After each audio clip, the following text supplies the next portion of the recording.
سورہ فاتحہ۔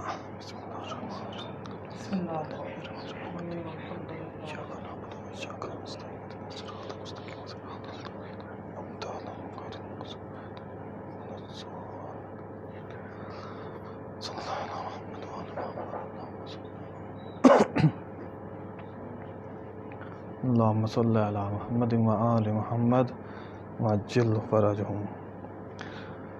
اعوذ باللہ من الشیطان الرجیم، بسم اللہ الرحمن الرحیم، الحمد للہ رب العالمین، والعاقبۃ للمتقین، والجنۃ للموحدین، والنار للعاصین۔ الصلاۃ والسلام علی اشرف الانبیاء والمرسلین، سیدنا نبینا شفیعنا حبیب قلوبنا بالقاسم محمد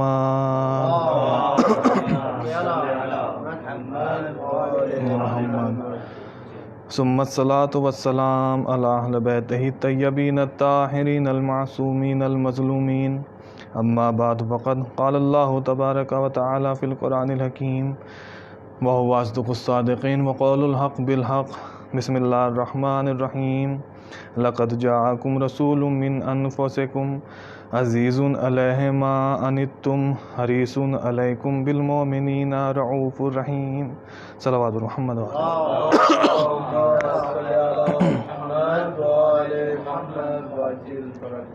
حضرات گرامی، جوانان قوم و ملت، عزاداران سید الشہداء و ماتم داران سلطان کربلا، مسلسل اور پہم ذکر کربلا کا یہ کارواں، یہ تسلسل جاری ہے، اور ہر انسان اپنے اپنے طریقے سے اس غم میں مغموم ہے، شامل ہے۔ وہ الگ بات ہے کہ اس سال بعض وجوہات کی بنا پر کچھ دائرے اور کچھ محدودیت ہے کہ جن کے دائرے میں رہ کر ہم یہ مجلس اور ماتم برگزار کر رہے ہیں،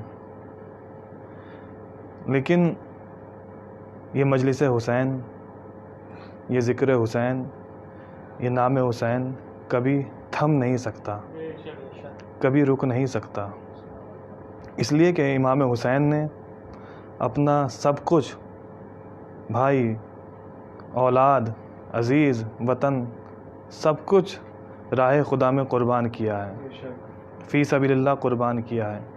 اس لیے اب یہ اللہ کی ذمہ داری ہے کہ وہ ذکر حسین کو قائم رکھے، ذکر حسین کو دائم رکھے۔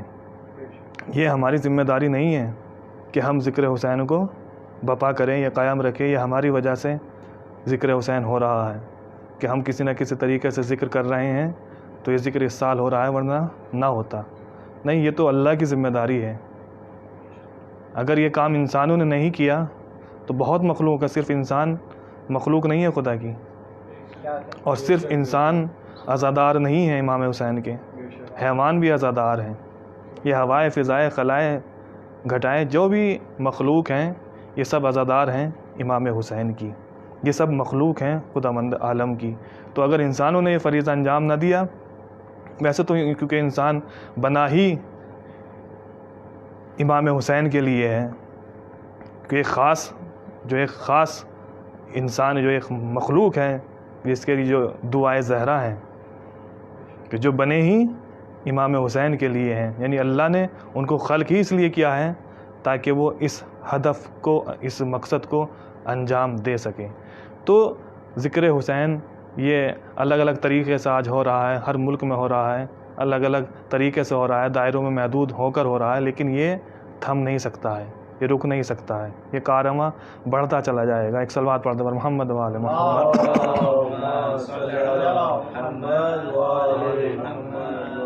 تو آج مسلسل یہ عشر اولیٰ کا آج چوتھا دن ہے، اور مسلسل آن لائن یہ گفتگو ہو رہی ہے۔ اس سے پہلے اور ذاکرین تھے، اس کے بعد اور ذاکرین آئیں گے انشاءاللہ۔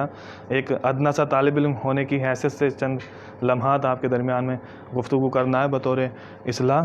تو اللہ نے، چونکہ میرا موضوع ہے توحید اور معرفت معصوم، دیکھیے جب تک معصوم کی معرفت نہیں ہوگی توحید کو درک کیا ہی نہیں جا سکتا ہے، توحید تک پہنچ ہی نہیں سکتے جب تک کہ معصوم سمجھ میں نہ آئے، جب تک کہ معصوم کی معرفت نہ ہو۔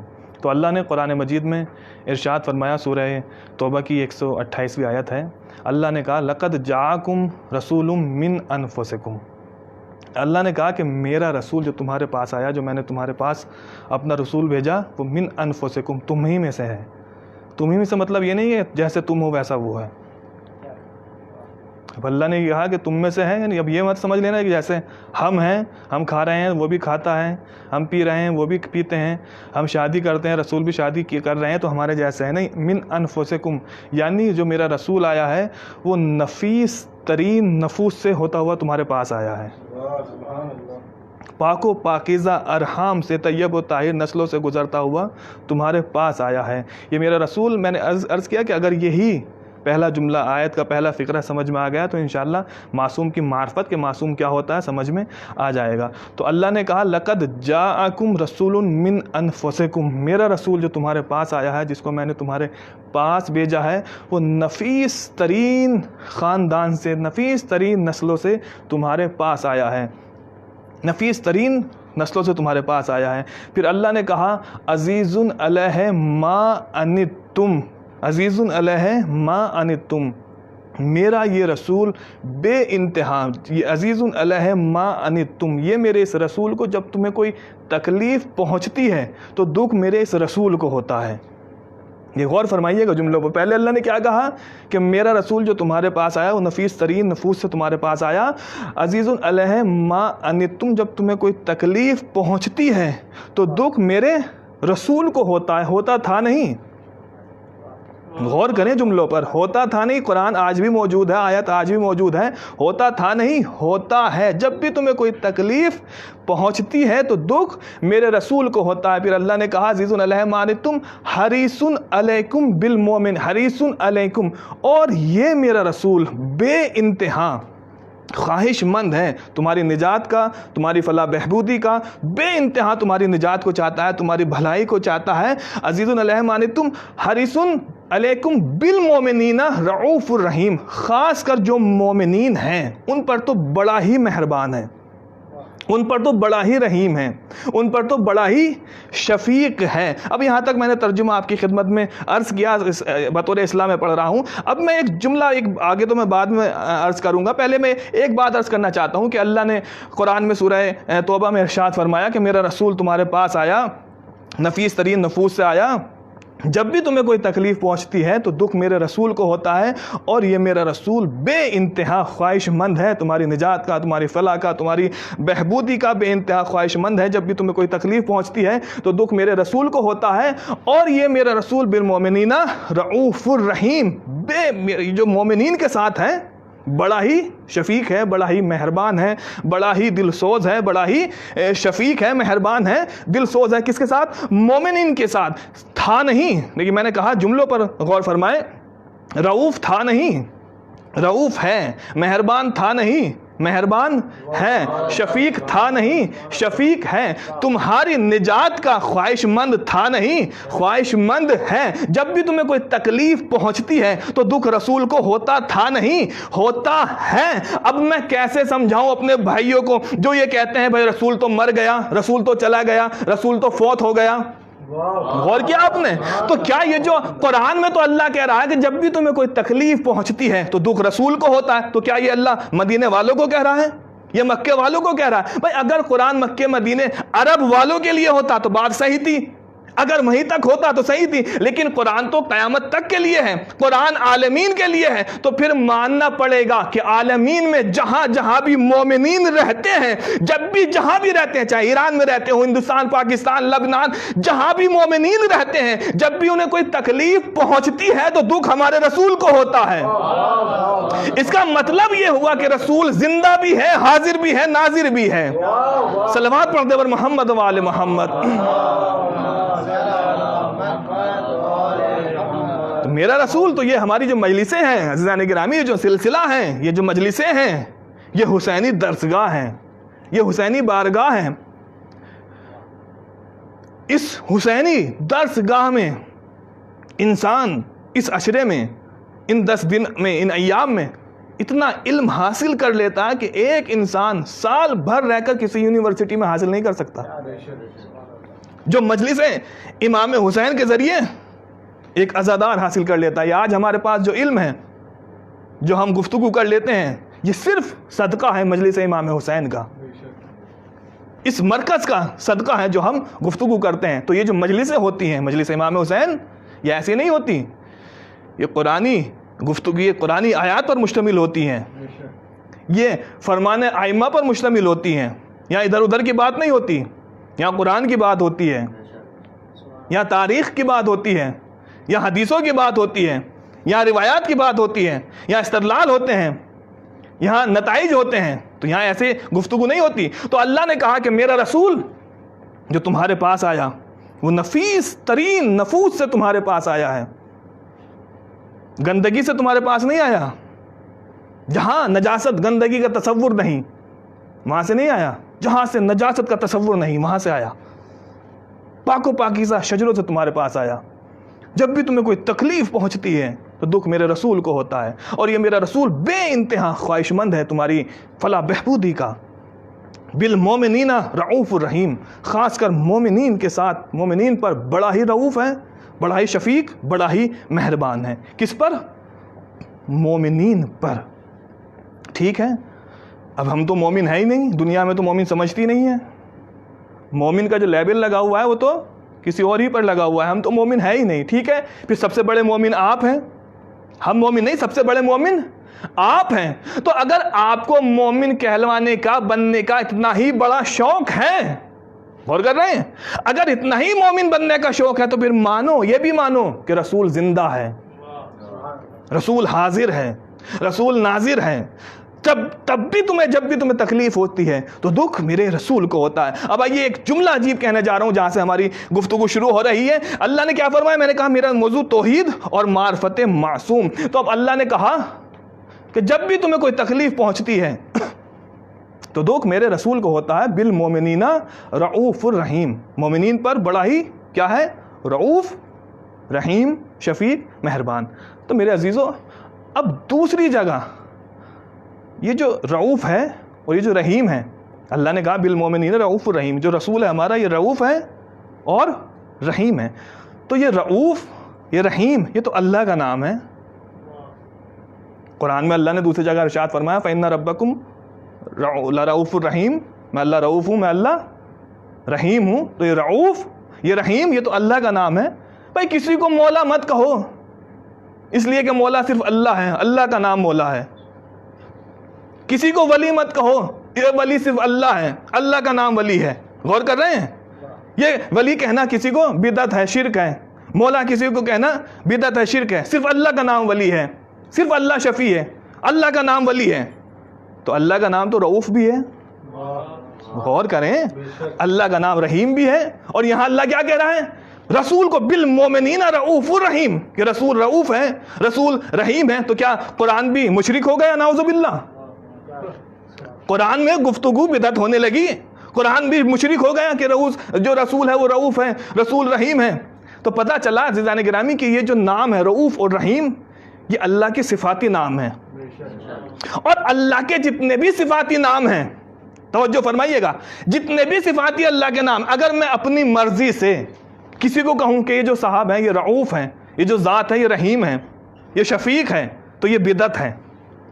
توجہ فرمائیے گا. اگر میں اپنے مقصد کو لے کر کسی غیر اللہ، اللہ کو نہیں، اللہ کے سوا کسی انسان، کسی غیر اللہ کو کہوں کیا کہ یہ رعوف ہیں، یہ رحیم ہیں، یہ مہربان ہیں، یہ کریم ہیں، یہ شفیق ہیں، یہ رازق ہیں، اگر کسی کو کہوں، اللہ کو چھوڑ کر کسی غیر اللہ کو کہوں اپنے مقصد کو پورا کرنے کے لیے، تو یہ شرک ہے، یہ بدعت ہے. لیکن اگر کسی کو اللہ کہے کہ یہ رعوف ہے، یہ رحیم ہے، تو اب اس کو رعوف اور رحیم کہنا یہ شرک نہیں ہے، یہ عبادت ہے.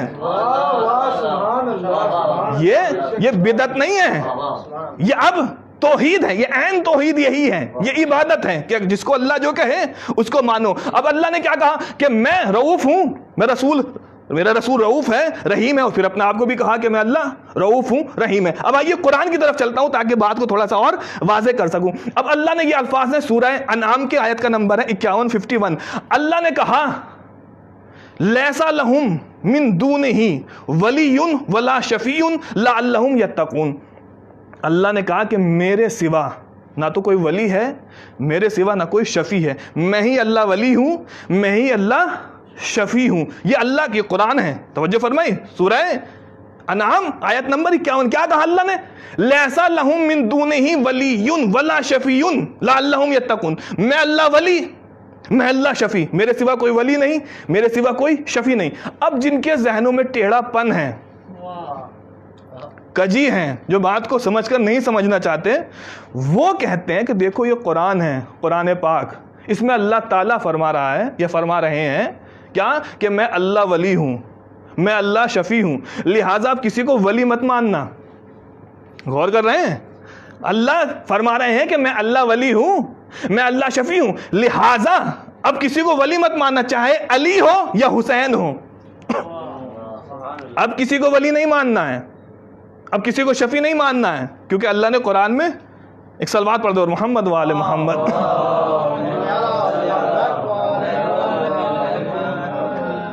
کیونکہ اللہ نے قرآن میں اعلان کر دیا کہ میں اللہ ولی ہوں، میں اللہ شفیع ہوں، لہٰذا اب میرے سوا اللہ کے سوا کوئی ولی نہیں، کوئی شفیع نہیں، اب کسی کو ولی نہیں ماننا، اب علی ولی اللہ نہیں کہنا، اب کسی سے شفاعت کی امید نہیں رکھنی۔ اب میں کیا کروں؟ دیکھیں میں نے عرض کیا کہ جتنے بھی صفاتی نام ہیں یہ اللہ کے صفاتی نام ہیں۔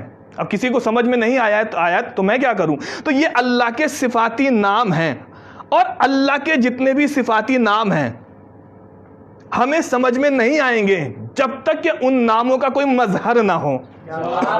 توجہ چاہتا ہوں بھائی، اللہ ہم تک آ نہیں سکتا اور ہم اللہ تک جا نہیں سکتے، اور اگر کسی سے کہیں اسباب مہیا کریں کسی کے لیے کہ آپ کو اللہ تک پہنچا دیں تو وہ ناراض ہو جائے گا کہ ہم کو خدا تک پہنچانے کے جو ہے وہ اسباب مہیا کیے جا رہے ہیں، ناراض ہو جائے گا۔ تو اللہ ہم تک آ نہیں سکتا، کسی کو بھیجے کوئی جانے کو تیار نہیں، اور اللہ کا ہم تک آنا یہ اللہ کی مجبوری نہیں ہے، یہ اللہ کا کمال ہے کہ وہ ہم تک آ نہیں سکتا، اور یہ ہماری مجبوری ہے کہ ہم اس تک جا نہیں سکتے۔ لہٰذا ضروری تھا کہ اللہ اپنے ناموں کے، اپنے صفات کے کچھ ایسے مظہر بنا کر بھیجیں کہ دیکھیں ان کو، پہچانے اس کو۔ اور کیا آپ نے دیکھیں ان کو، ایسے مظہر ہونے چاہیے، بنا کر بھیجیں کہ اللہ کے دیکھیں ان کو، پہچانے اس کو۔ اب یہ بات میں نے ایسے ہی نہیں کہی کہ ایسے صفات ایسے مظہر ہونے چاہیے کہ جن کو دیکھ کر خدا پہچاننے میں آئے، میں نے پہلی جملہ عرض کر دیا کہ معرفت امام میرا موضوع ہے، تو ایسے مظہر، اب یہ میں نے ایسے نہیں کہا، بلکہ بڑی مشہور حدیث قدسی ہے، سب جانتے ہیں، کیا کہا اللہ نے؟ کنتو کنزن مخفیہ، میں اللہ چھپا ہوا خزانہ تھا، مخفی خزانہ تھا، ہوں نہیں تھا، میں اللہ چھپا ہوا خزانہ تھا، میں اللہ چھپا ہوا، کنتو کنزن مخفیہ۔ اب دیکھیں یہ جو لفظ کن تو ہے، کن، اس میں بھی ایک عجیب چاشنی، ایک عجیب تاثیر ہے، لفظ کن تو میں عجیب اثر، عجیب چاشنی ہے، عجیب جذابیت ہے۔ جب بھی اللہ نے، رسول نے اور امام نے اپنا تعارف کرایا تو اسی لفظ کنتو سے کرایا ہے۔ غور کر رہے ہیں؟ جب اللہ نے اپنا تعارف کرایا کہ جب اللہ نے اپنا تعارف کرایا کہ کنتو کنزن مخفیہ، میں اللہ چھپا ہوا خزانہ تھا، اور جب رسول نے اپنا تعارف کرایا کہ کنتو نبیا آدم بین الماء والتین، میں اس وقت بھی نبی تھا جب آدم کا وجود نہ تھا، اور جب غدیر خم میں رسول نے علی کا تعارف کرایا کہ من کنتو مولا ہو فہذا علی مولا، جس کا میں مولا ہوں اس کا علی مولا، تو بڑی جذابیت ہے۔ تو اللہ نے کیا کہا؟ کنتو کنزن مخفیہ۔ میں نے اس کیا کہ یہ جتنے بھی صفاتی نام ہیں تو ان کا کوئی مظہر ہونا چاہیے، اس لیے کہ جب تک مظہر نہیں ہوگا بات سمجھ میں نہیں آئے گی۔ ہمیں صفات سمجھ میں نہیں آئے گی. ہمیں کیسے پتا چلے کہ اللہ جو ہے وہ ولی ہے؟ ہمیں کیسے پتا چلے اللہ شفیع؟ لہٰذا ضروری تھا, اللہ ہم تک آ نہیں سکتا, لہٰذا ضروری تھا کہ اللہ اپنے ناموں کے, اپنے صفات کے کچھ مظہر بنا کر بھیجے کہ جن کو دیکھیں ان کو, پہچانے اس کو. اسی لیے اللہ نے کہا کہ کنتو کنزن مخفیہ, میں اللہ چھپا ہوا خزانہ تھا. فاحببت ان اعرف, یہ نا فاحببت, جب مجھے محبت ہوئی, جب مجھے محبت ہوئی, کس چیز کی محبت؟ کہ میں پہچانا جاؤں, میں جانا جاؤں, میری معرفت ہو. جب مجھے اس بات کی محبت ہوئی کہ میری معرفت ہو, میں جانا جاؤں, میں پہچانا جاؤں. فخلقت نور محمد و آل محمد, تو میں نے نور محمد اور آل محمد کو خلق کر دیا. غور کیا آپ نے کیا کہا؟ جب مجھے اللہ نے کہا کہ جب مجھے محبت ہوئی کہ میں پہچانا جاؤں, تو میں نے محمد اور آل محمد کے نور کو خلق کر دیا. اس کا مطلب یہ ہوا کہ محمد اور آل محمد اللہ کی معرفت کا وسیلہ ہیں. غور کیا آپ نے؟ یہ اللہ کی معرفت کا وسیلہ ہے. یہی وجہ ہے کہ جس نے معصوم کو نہیں سمجھا, اس نے توحید کو, اس نے اللہ کو کبھی گدھے پر سوار کیا, غور کیا, کبھی گدھے پر سوار کیا, کبھی کرسی پر بٹھایا, تو کبھی جہنم میں گرایا. توحید کو کہاں سے, ایک صلوات پڑھ دو بر محمد و آل محمد.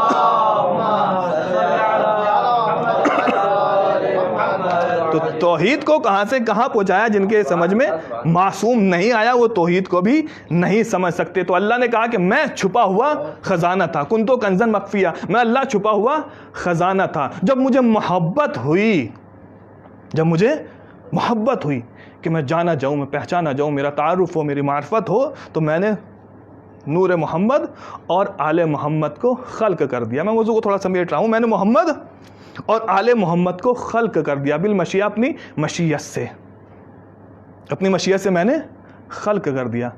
کس بنا پر؟ وجہ کیا تھی؟ چاہت کیسے ہوئی؟ محبت کی بنا پر.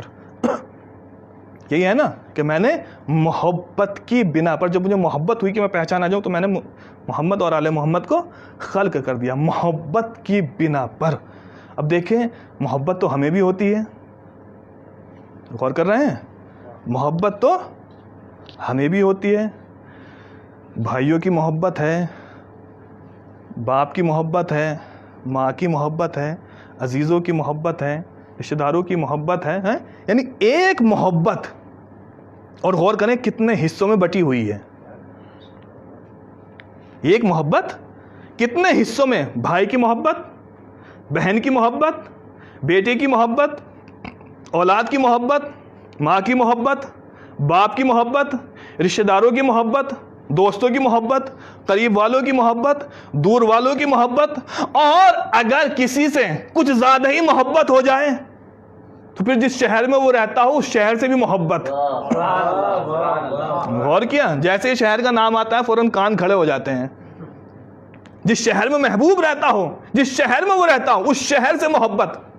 جن گلیوں سے اس کا گزر ہو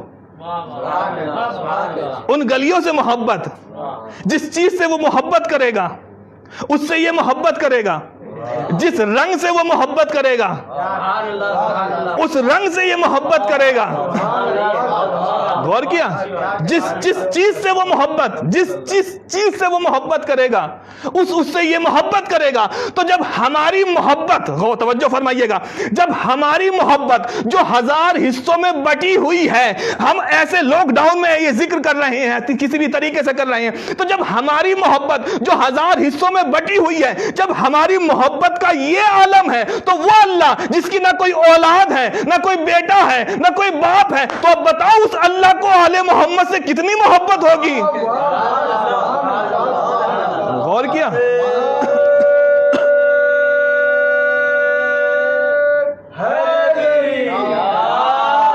کتنی محبت محبت ہوگی اس اللہ کو, اس اللہ کو کتنی محبت ہوگی, تو پھر محبت اللہ کی یہ ہوگی کہ پھر اللہ کہے کہ فلا اقسم بہذا البلد وانت حل بہذا البلد, میرے حبیب مجھے قسم ہے شہر مکہ کی, میں ہرگز شہر مکہ کی قسم نہ کھاتا, میں تو قسم اس لیے کھا رہا ہوں کیونکہ آپ مکے میں رہتے ہیں, آپ مکہ میں آئے, آپ مکہ میں پیدا ہوئے, پتا چلا جس شہر میں رسول آیا اللہ اس کی قسمیں کھاتا ہے, جن گلیوں سے رسول گزرتا ہے اللہ اس کی قسمیں کھاتا ہے, جس شہر میں رسول پیدا ہوا اللہ اس کی قسمیں کھاتا ہے. اب میں آپ سے سوال کرتا ہوں, کیا پورے شہر میں رسول پیدا ہوئے؟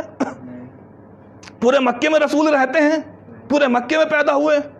ظاہر سی بات ہے. اب میں آپ سے کہوں یا آپ مجھ سے کہیں کہ آپ کہاں آئے ہیں, کہاں سے رہتے ہیں, کہاں ہندوستان میں, تو پورے ہندوستان میں میں رہتا ہوں, جہاں جس شہر میں جائیں گے میں وہیں رہتا ہوں. نہیں, کوئی ایک شہر ہے, کوئی ایک جگہ ہے, اور اس شہر میں کوئی ایک گھر ہے جہاں میں رہتا ہوں, جہاں میں پیدا ہوا. ایسا تو نہیں میں ہندوستان میں ہر شہر میں ہی پیدا ہوا, نہیں, ایک شہر ہے, اس شہر میں ایک گھر ہے جہاں میں آیا, جہاں میں پیدا ہوا. تو اب بتاؤ رسول کس گھر میں پیدا ہوئے؟ رسول کس گھر میں پیدا ہوئے؟ رسول پیدا ہوئے تھے جناب سرکار ابو طالب کے گھر میں. رسول پیدا ہوئے تھے جناب ابو طالب کے گھر میں, ابو طالب کے گھر میں. تو جب شہر سے اتنی محبت ہے تو گھر سے کتنی محبت ہوگی؟ دنیا کو آج تک بیت ہی سمجھ میں نہیں آیا تو اہل بیت سمجھ میں کہاں آئے گا؟ ایک صلوات پڑھ دے محمد والے محمد. کہاں سے سمجھ میں آئے گا؟ تو اب اللہ نے کیا کہا, میں نے عرض کیا کہ اللہ نے کیا کہا کہ میرا جو رسول تمہارے پاس آیا وہ نفیس ترین نفوس سے تمہارے پاس آیا. پھر اللہ نے کہا لیسا لہم من دونہ ولی ولا شفیع, میں اللہ ولی ہوں, میں اللہ شفیع ہوں, میرے سوا کوئی ولی نہیں ہے, میرے سوا کوئی شفیع نہیں ہے, میں اللہ ہی شفیع ہوں, میں اللہ ہی شفیع ہوں, میں اللہ ہی ولی ہوں. لعلہم یتقون, اگر تم متقی بننا چاہتے ہو تو پھر عقیدہ یہ ہونا چاہیے, عقیدہ یہ رکھو کہ میرے سوا کوئی ولی نہیں, میرے سوا کوئی شفیع نہیں. اب میں نے عرض کیا کہ لوگ جن کے جو سمجھتے ہی نہیں ہیں, سمجھتے ہیں لیکن سمجھ جانا نہیں چاہتے, وہ کہتے ہیں دیکھو اب اللہ کے سوا کوئی ولی نہیں ہے, اللہ کے سوا کوئی شفیع نہیں ہے, اسی کو ولی مانو, اسی کو شفیع مانو, اسی سے امید رکھو, علی ولی اللہ نہ کہو, اسی کو ولی کہو. تو میں نے عرض کیا کہ اللہ کے جتنے بھی صفاتی نام ہیں, اور کیا آپ نے, اب دیکھیں اللہ نے کیا کہا, ان ربکم لرؤوف الرحیم, میں اللہ رؤوف ہوں, میں اللہ رحیم ہوں. اور پھر رسول کو بھی کیا کہا کہ میرا رسول رؤوف ہے, میرا رسول رحیم ہے. اس کا مطلب یہ ہوا کہ جس معنی میں رسول رؤوف ہے اسی معنی میں اللہ رؤوف ہے, جس معنی میں رسول رحیم ہے اسی معنی میں اللہ رحیم ہے. یعنی اب اگر اللہ کا رؤوف دیکھنا ہو تو رؤوف دیکھو رسول کا, غور کریں.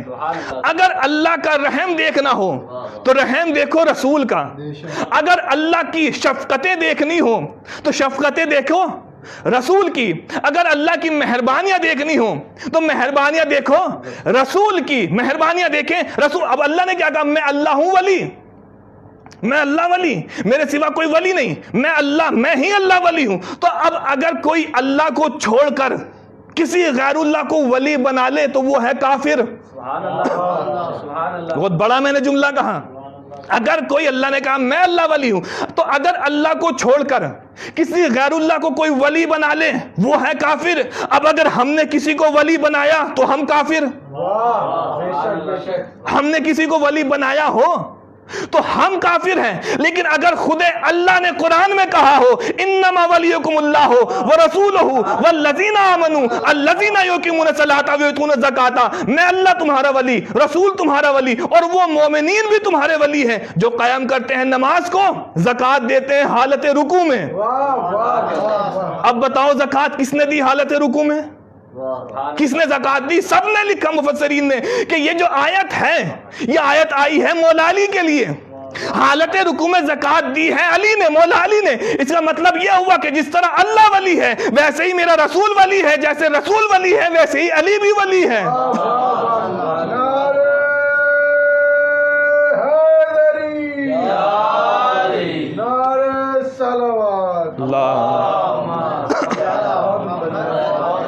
جیسے رسول ولی، جیسے اللہ ولی ویسا رسول ولی. تو ہم کسی کو بناتے نہیں ہیں، ہم مانتے ہیں. تو جس کو جو اللہ نے کہا وہ مانو.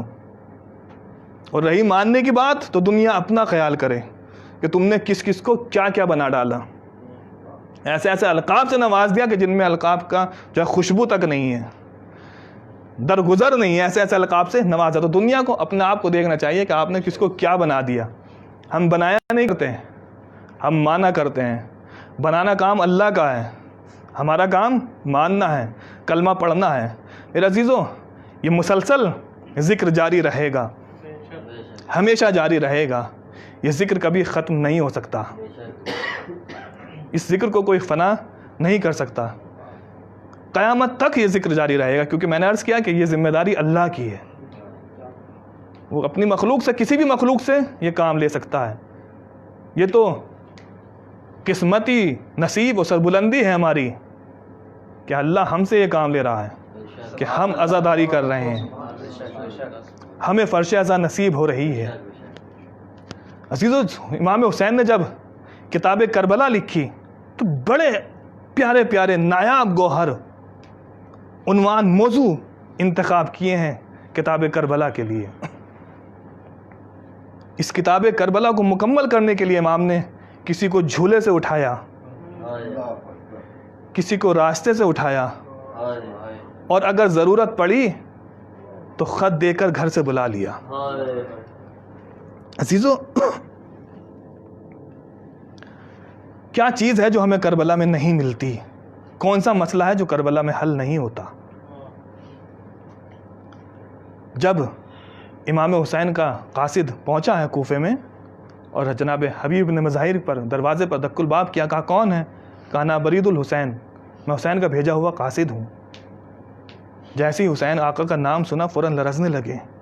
کہا حسین کا قاصد میرے دروازے پر، میرے پاس حسین کا قاصد. فوراً دوڑ کر دروازے پر پہنچے، خط کو لیا، آنکھوں سے لگایا چوما، گھر کے اندر لے کر آئے. زوجہ نے کہا کس کا خط ہے؟ کہا مولا حسین آقا حسین کا خط ہے. کہا پڑھو کیا لکھا ہوا ہے. خط کھولا، پڑھا کہ خط حسین ابن علی کا الی رجول الفقی حبیب ابن مظاہر. رجول فقی حسین ابن رسول فقی حبیب ابن مظاہر کے نام. دیکھیے، دنیا آج ہمارے اپنے کہہ رہے ہیں کہ جب امام موجود ہے تو پھر فقی کی ضرورت کیا ہے. یہ اپنے کہہ رہے ہیں کہ امام کی موجودگی، امام ہے تو فقی کی ضرورت کیا ہے. تو کربلا سے پوچھو نا، جب حسین ہے تو فقی کی ضرورت کیا ہے. میں نے کہا کون سا مسئلہ ہے جو کربلا نے حل نہیں کیا؟ امام بھی ہیں، موجود بھی ہیں، لیکن فقی بھی موجود ہے. اس کے بعد علماء نے یہ بھی لکھا کہ ایک جملہ اور خط میں لکھا امام حسین نے، کہا حبیب جلدی آنا، اس لیے کہ میں اکیلا نہیں ہوں. تمہارا دوست حسین دشمن نرگے میں، دشمنوں میں گھر چکا ہے. میں اکیلا نہیں، میرے ساتھ بطول کی بیٹیاں بھی ہیں، میرے ساتھ رسول کی نوازیاں بھی ہیں، میرے ساتھ علی کی بیٹیاں بھی ہیں. اجرکم اللہ. یہ سننے کے بعد حبیب نے مظاہر سر پکڑ کر بیٹھ گئے، سر جھکا کر بیٹھ گئے. زوجہ کہتی ہے حسین نے بلایا ہے. مولا حسین ہاں کہاں بلایا ہے؟ تو پھر کیا ارادہ ہے، کیا سوچ رہے ہو؟ کہا میں بڑا ضعیف ہو چکا ہوں، ضعیف العمر ہو چکا ہوں. اس بزرگی میں، اس سن رسیدگی میں حسین کے کیا کام آؤں گا؟ میں حسین کی کیا مدد کروں گا؟ میں یہیں رہتا ہوں، تیرے ساتھ زندگی گزارتا ہوں، تو بھی اکیلی رہ جائے گی. میں یہ کہنا تھا. زوجہ نے سر پر دوپٹہ رکھا، چادر رکھنے کے بعد کہتی ہے اگر آپ نہیں جا رہے تو مجھے اجازت دو، میں کربلا جاتی ہوں، میں حسین کی مدد کے لیے جاتی ہوں. اس لیے کہ آپ ہی نے تو کہا ہے کربلا میں حسین کی بہنیں بھی ہیں، علی کی بیٹیاں بھی ہیں، رسول کی نوازیاں بھی ہیں. اجرکم اللہ زادارو. یہ سننے کے بعد حبیب نے مظاہر کہتے ہیں ارے یہ کیسے ہو سکتا ہے کہ میرا مولا حسین بلائے میں نہ جاؤں. اجرکم اللہ زادارو. یہ کہنے کے بعد حبیب نے مظاہر اپنے غلام سے کہتے ہیں کہ جاؤ فلا جگہ میرے گھوڑا کے آمادہ کرو، میرا گھوڑا میری سواری کا آمادہ کرو، اس لیے کہ ابھی حالات سازگار نہیں، مجھے تھوڑی آنے میں دیر ہو جائے گی، تو وہاں کھڑے ہو جانا. غلام گھوڑا لے کر کھڑا ہو گیا، گھوڑا لیے ہوئے کھڑا ہوا ہے. تھوڑی دیر گزری، جناب حبیب نہیں آتے، یہاں تک کہ گھوڑے کی آنکھوں میں آنسو آ گئے. گھوڑا رونے لگا. جیسے ہی غلام نے دیکھا گھوڑے کے گلے میں باہیں ڈال دی. یہ میرے آقا کے وفادار گھوڑے، گھبرانا نہیں، پریشان نہیں ہونا. اگر میرا آقا نہیں آیا تو میں تجھ پر، میں غلام تجھ پر سوار ہو کر کربلا جاؤں گا، میں حسین کی مدد کے لیے جاؤں گا. اجرکم اللہ زادارو. یہ غلام کے فکرے جناب حبیب نے سنے. فوراً حبیب کہتے ہیں اے میرے غلام، تو نے میرے آقا سے محبت کا اظہار کیا، جا میں تجھے اظہار محبت میں آزاد کرتا ہوں، میں حسین کے نام پر تجھے آزاد کر دیتا ہوں، جہاں جانا ہے چلا جا. یہ سننے کے بعد غلام کہتا ہے آقا جب تک اپنی خدمت لی مجھے ساتھ رکھا، اب جوان جنت کے سردار کی خدمت کا موقع ملا تو آزاد کر رہے ہیں، نہیں میں بھی آپ کے ساتھ جانا چاہتا ہوں. اجرکم اللہ زادارو. غلام حبیب کے ساتھ ہوا، کربلا کا رخ کیا. ابھی کربلا کا رخ کیا، ادھر سے امام حسین نے جناب عباس، جناب علی اکبر کو جیسے ہی کوفے کی طرف سے گرد اڑتی ہوئی دیکھی تو فوراً جناب عباس جناب علی اکبر کو بھیجا کہ جاؤ ہمارا دوست آ رہا ہے، کوفے سے ہمارا حبیب آ رہا ہے، ہمارا مہمان آ رہا ہے، جاؤ اس کے استقبال کے لیے جاؤ. اجرکم اللہ زادارو.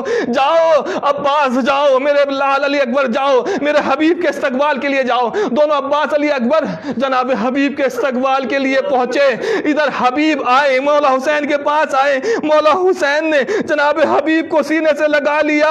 اجرکم اللہ. ابھی استقبال ہو رہا تھا، بڑی شان سے درود و سلام تکبیروں سے استقبال ہوا. ابھی استقبال ہو رہا تھا کہ در خیمہ سے جناب فضہ کی آواز آئی، اے حبیب تجھے علی کی بیٹی زینب سلام کہہ رہی ہے. تو یہ سننا تھا، حبیب نے منہ پر تماچے مارے کہ یا اللہ یہ دن بھی دیکھنا پڑے گا کہ شہزادیہ غلام کو سلام کرے.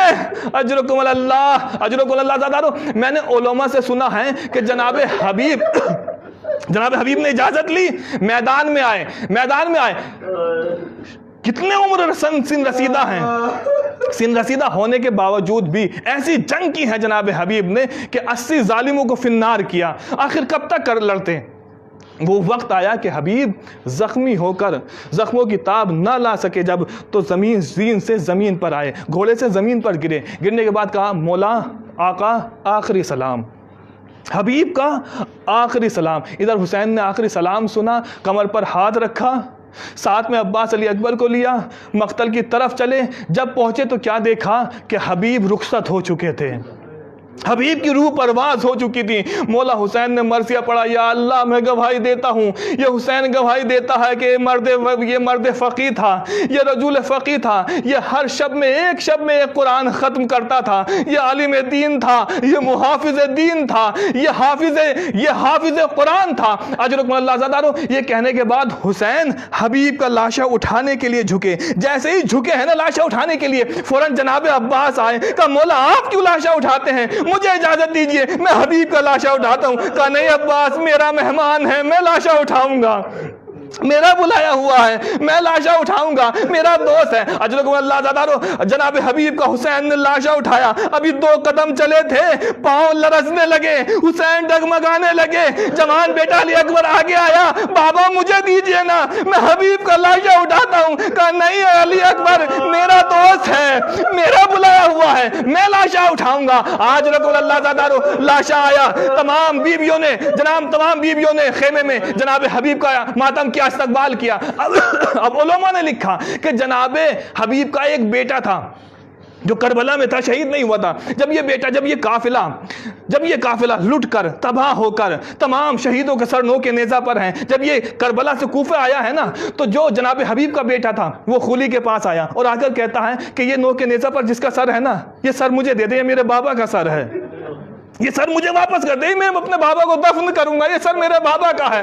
خلی کہتا ہے نہیں میں اس کو شام لے کر جاؤں گا، مجھے انعام ملے گا، اکرام ملے گا، پیسہ ملے گا. کہا تجھے جو کچھ ملے گا اس کی قیمت تو مجھ سے لے لے، مگر یہ سر مجھے دے دے، یہ سر مجھے دے دے. خلی کہتا ہے نہیں سروں کی شماری ہوگی، گنے جائیں گے، میں تجھے یہ سر نہیں دے سکتا. اجرکم اللہ. جانتے ہیں کیا کیا اس نے کوفے میں اپنے دوستوں کو جمع کیا، سب دوستوں کو اکٹھا کیا. جمع کرنے کے بعد اس نے خلی سے جنگ کی اور جنگ کے نتیجے میں اپنے باپ کا سر لینے میں کامیاب ہو گیا. جناب حبیب کا سر لیا، اس بیٹے نے جناب حبیب کا سر لیا. سر لینے کے بعد سینہ بلند کر کے جناب سید سجاد کے پاس سے یہ کہتا ہوا گزرتا ہے کہ جس کے جوان بیٹے ہوتے ہیں ان کے باپ کا سر نو کے نیزہ پر نہیں ہوتا، ان کے باپ کے سروں کو دیار بدیار نہیں پھرایا جاتا. تو یہ کہنا تھا سنبھالا, سر حسین کے قریب آئے کہ بابا یہ سچ کہتا ہے مگر آپ کا بیٹا مشیت الہی میں گرفتار ہے. انا للہ و انا الیہ راجعون. رضن بقضاء تسلیما لامرہ. یا اللہ یا اللہ. بسم اللہ الرحمن الرحیم. اللہم اغفر للمؤمنین والمؤمنات والمسلمین والمسلمات الاحیاء منهم والاموات تاب بیننا وبینہم بالخیرات انک مجیب الدعوات انک علی کل شیء قدیر. اللہم صلی علی محمد وآل محمد وعجل فرجہم.